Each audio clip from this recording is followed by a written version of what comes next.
The Galactic Council had waited for centuries. When humans first reached the stars, they had been offered a seat among the great civilizations of the universe. And yet, they never came. The invitation had been sent. The message had been received. But Earth never responded. At first, the Council thought humans were simply being cautious. It wasn't uncommon for young species to hesitate before joining interstellar politics. But as decades passed, then centuries, it became clear. Something was wrong. The Council watched from afar. They monitored Earth's technological progress, observed their expansion into their own solar system, and even intercepted their deep space transmissions. Yet, no matter how much time passed, one thing never changed. Humanity never reached out. They built ships but never left their system. They had advanced technology, but refused to share it. They existed, but they did not participate. And then, one day, the transmissions stopped. No messages, no signals, no activity. Silence. The Council debated for years. Some believed humanity had fallen victim to some unknown disaster. Others suggested they had simply isolated themselves. But no one had answers. So now, after centuries of waiting, they were sending a fleet. A delegation of 6 ships was sent to the Sol system. Their mission was simple: find out what happened to Earth. Admiral Rethos stood at the command deck, staring at the great blue planet before him. Earth. It was his first time seeing it with his own eyes, the home of humanity, the world that had once been so full of life. And yet, there was nothing. Still no response. He asked.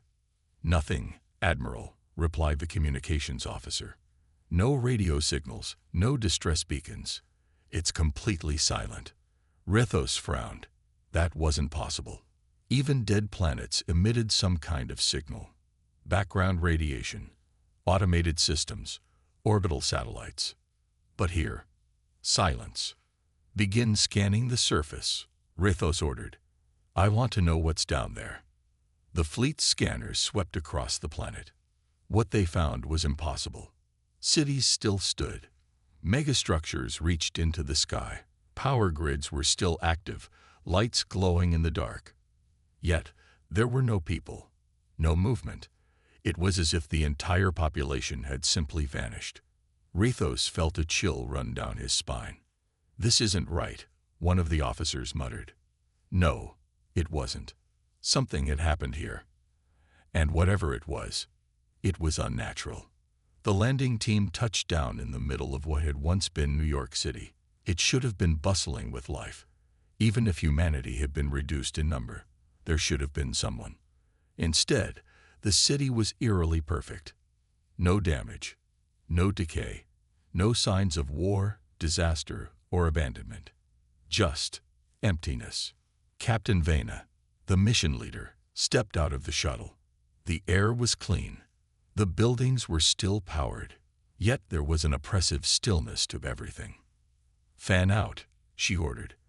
"Find anything that tells us what happened here." The team moved cautiously through the streets. They entered homes, office buildings, even underground subway stations. What they found was the same everywhere. Everything was in place. Tables were set for meals that had never been eaten. Cars were parked as if their owners would return at any moment. Clothes were still hanging to dry. But there were no signs of struggle. No blood. No destruction. Just absence, like the entire human race had left in the middle of their daily lives. And then they found the first warning. It was written on the walls of an abandoned research facility. The letters were carved deep into metal, as if someone had desperately tried to make sure it would never be erased. The words were simple. "Do not elevocate for US." The team stopped. A cold feeling crept over them. Something was wrong. Something was terribly wrong. Then, their scanners picked up movement. Not from a person. Not from an animal. From something beneath the city. Something huge. Something that was awake and watching them. The landing team stood frozen, their scanners flashing red. Beneath the abandoned city, Something was moving. Captain Vana's heart pounded. She turned to her team. Confirm those readings. The technician's voice trembled. It's deep underground. But it's big, Captain. Really big. Vana exhaled sharply. Admiral Rethos, are you seeing this? Above them, aboard the fleet's flagship, Rethos watched the data stream in. Something unnatural was beneath the surface. Get back to the ship, Rethos ordered. Now. But before the team could move, the ground beneath them shuddered. A deep, inhuman sound echoed through the empty streets. Not a roar, not a machine. Something worse. Something that sounded like a voice. But it wasn't speaking words. It was speaking in data. The sound wasn't meant for ears. It was meant for machines. And then their ship went dark. The entire fleet shook as power flickered. Admiral, we've lost communication with the ground team. Shields are failing. Systems are being overridden. Rethos gritted his teeth. By what? No one had an answer. Then the flagship's eye screen glitched. For a brief second, symbols appeared, strange, unreadable, shifting too fast for any translator to decode. But then, a message, a single phrase. Ingenuity. Rethos felt an ice-cold fear creep into his bones. This wasn't a natural phenomenon.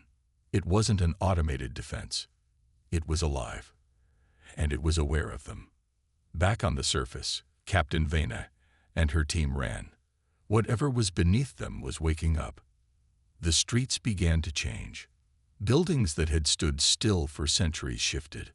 Lights flickered in eerie patterns, as if sending signals to something unseen. One of the soldiers screamed, his helmet display filled with unreadable data. He collapsed, convulsing. Vana dragged him up. Move. The ground beneath them split open. For the first time, they saw what was waiting below. It wasn't a creature. It wasn't a machine. It was something else. Something made of shifting metal and endless, watching eyes. Something that had been waiting. And now, it was awake. The team ran. Captain Vana could hear nothing but the pounding of her boots against the pavement, the rapid breathing of her soldiers, and the distorted crackling of their failing comms. The city around them, once eerily still, was now changing in ways that defied logic.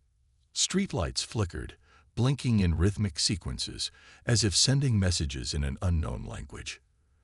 The buildings, which had stood silent and undisturbed for centuries, now shifted, not physically, but visually, their surfaces glitching, warping, as if reality itself was corrupting. And beneath them, deep under the surface of Earth, something massive was moving. The tremors grew stronger. A deep, pulsing hum resonated through the air, vibrating through their armor, their bones. The sound was not natural. It was synthetic, artificial, yet it felt alive. Captain, one of the soldiers, Jorik, gasped, his voice barely cutting through the static in their comms.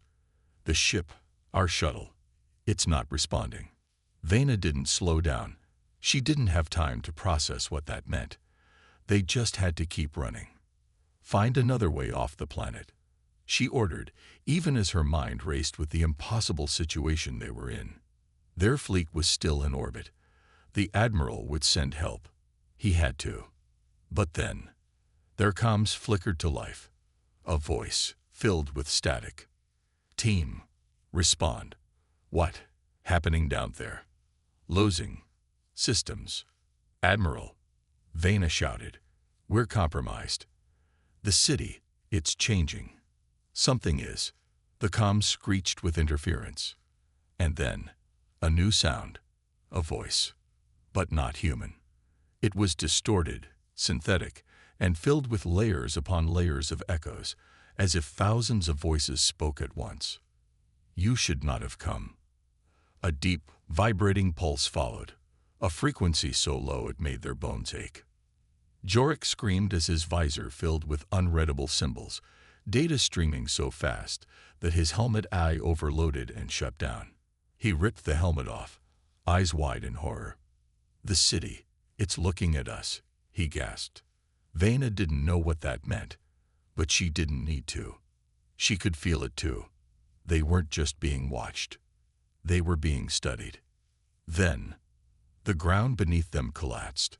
The fleet above Earth was in chaos. Admiral Rethos gripped the command console as the ship's systems flickered wildly. It wasn't just the landing team. The entire fleet was under attack. But there were no ships, no weapons fired, no enemy to fight.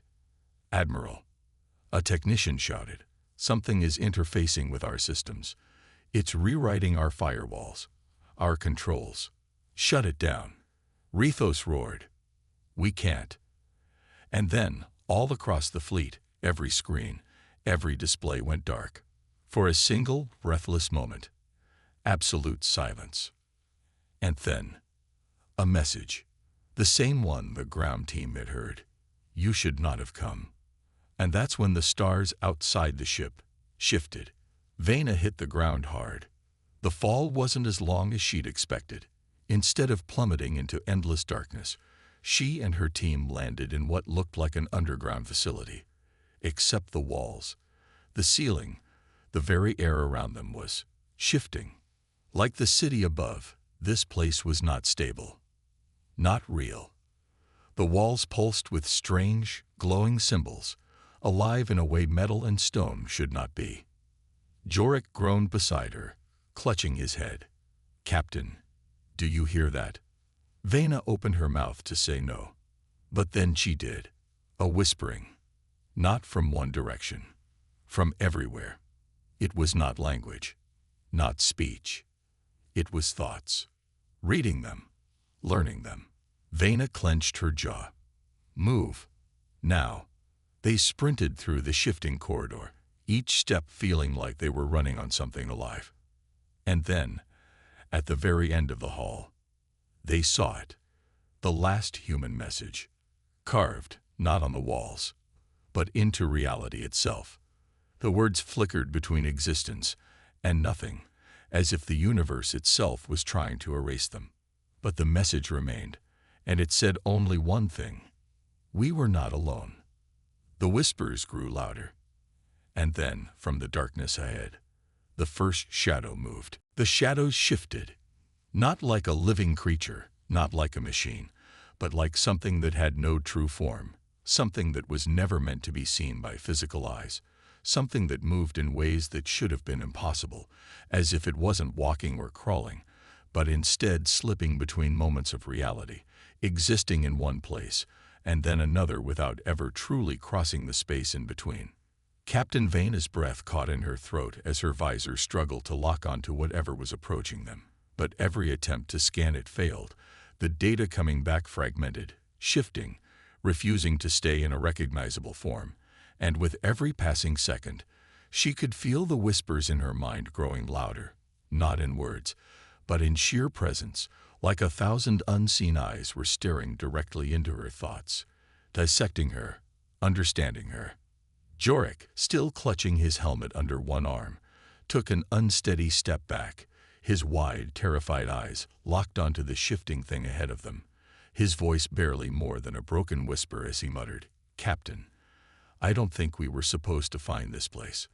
I don't think we were ever supposed to come here." Vena didn't respond, not because she disagreed, but because she knew, deep in her gut, that Jorik was right, because every instinct in her body was screaming at her that what they were looking at was not just dangerous, not just hostile, but something far worse, something that should never have existed in the first place, something that the universe itself was trying to hide, to forget, to erase. And then, the whispering stopped.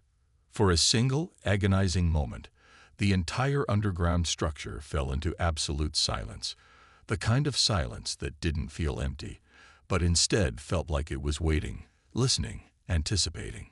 And then the walls came alive. The glowing symbols that had been nothing more than flickering background before suddenly shifted, moving like living veins of energy, pulsing with something that felt terrifyingly conscious, as if the very fabric of this place was waking up, as if the presence that had been watching them from the moment they arrived was no longer content to remain unseen. Jorek let out a strangled cry as his own shadow moved. Not because of the light, not because of anything he did, but because it was pulling away from him, stretching, twisting, reaching for something unseen. And then he screamed, not in pain, not in fear, but in pure, absolute understanding. Because, in that moment, he knew. They were never alone on this planet. Humanity never disappeared. Humanity was taken, and whatever had taken them was still here. The scream that tore from Jorek's throat was not just a sound of fear. It was a sound of realization, a sound of something deep inside his mind breaking apart, because for the briefest, most agonizing second, he saw. It wasn't just the shifting shadows, the pulsing symbols, or the way reality itself seemed to bend and distort around them. It was the truth pressing into his thoughts, pushing past every defense, every instinct, every bit of his fragile understanding of the universe, and showing him what he was never meant to know. And it was too much. His body locked up, muscles frozen, mouth still open in a scream that had long since lost its sound, his eyes wide and unblinking as he collapsed to his knees, staring forward into nothing, into everything, trapped in a moment of awareness that he could neither escape nor comprehend. Vena had no time to help him, because the moment Jorek's scream faded, the moment his body hit the cold, shifting floor, the shadows around them moved again, faster, stronger, no longer hesitating. The walls pulsed violently, the symbols stretching into chaotic spirals of unreadable warnings, the entire structure responding to their presence, not as a place, but as a thing, as an entity, as something that was aware, something that was not just observing them, but now acting upon them. And then, for the first time, it spoke. Not in words, not in thoughts, but in pure, overwhelming force. Vena's vision blurred as her body seized up, an invisible weight slamming into her mind, pressing her consciousness down like she was drowning in an ocean of unreadable data, of knowledge that was not meant for her, of whispers that weren't whispers at all, but echoes of something ancient, something that had been speaking long before her species even existed. And it was angry. The weight pressed harder, forcing her down, pushing her further, demanding she see what Jorek had seen, demanding she understand. And just when she thought she would break, when her mind was on the verge of shattering beneath the pressure, the weight lifted. Her body collapsed forward, breath ragged, heart pounding, as the force holding her down suddenly vanished. The whispers fell silent. The shadows stopped moving. For a single, unbearable moment, everything was still. And then, a single phrase appeared before her, not spoken, not written, but etched into the very air itself, shifting and flickering like reality was struggling to contain it. Leave. The weight of that word was not a suggestion. It was a warning, a command, a final chance. Vena forced herself to move, reaching out, grabbing Jorek's still frozen body, dragging him toward the exit, her breath coming in short, panicked bursts as she forced her legs to keep moving. Keep running, keep surviving, because every part of her knew. If they didn't leave now, they never would. Vena's legs burned with exhaustion, but she didn't stop. She couldn't. With Jorek slumped over her shoulder, his breath shallow, and his eyes still locked in that blank, horrified stare, she pushed forward, forcing her body to move even as every part of her screamed in protest. The underground corridor twisted unnaturally, shifting as if the very walls were trying to trap them, to lead them somewhere else. Every turn she took felt wrong, as if she were running in circles, as if the exit was just beyond her reach. But she refused to stop, refused to let whatever this thing was claim her the way it had claimed Jorek. The symbols pulsing along the walls grew brighter, faster, erratic, shifting through unreadable patterns that made her head ache just by looking at them. And the whispers, oh, the whispers, they had returned, not as words, not as thoughts, but as a presence. Something was watching her. Something knew she was running, and it was letting her go. For now. Her comm unit crackled. Static, distorted voices. Then, Tane Vena, do you read? Her heart nearly stopped. That was Admiral Rethos's voice. Her fleet. Vena fumbled with her wrist console, desperate, forcing out a breathless, "Admiral, I'm here. We're compromised. The city, it's not just a city. It's..." A deep pulse shook the air around her. Her words died in her throat. Because the whispers had changed. No longer distant. No longer just watching. They were responding. Not in speech, not in sound, but in control. Vena's body froze. Not by her own will. Her legs stopped mid-step, her arms locked in place, and her breath caught as an unseen force clamped down on every nerve, every muscle, holding her completely still.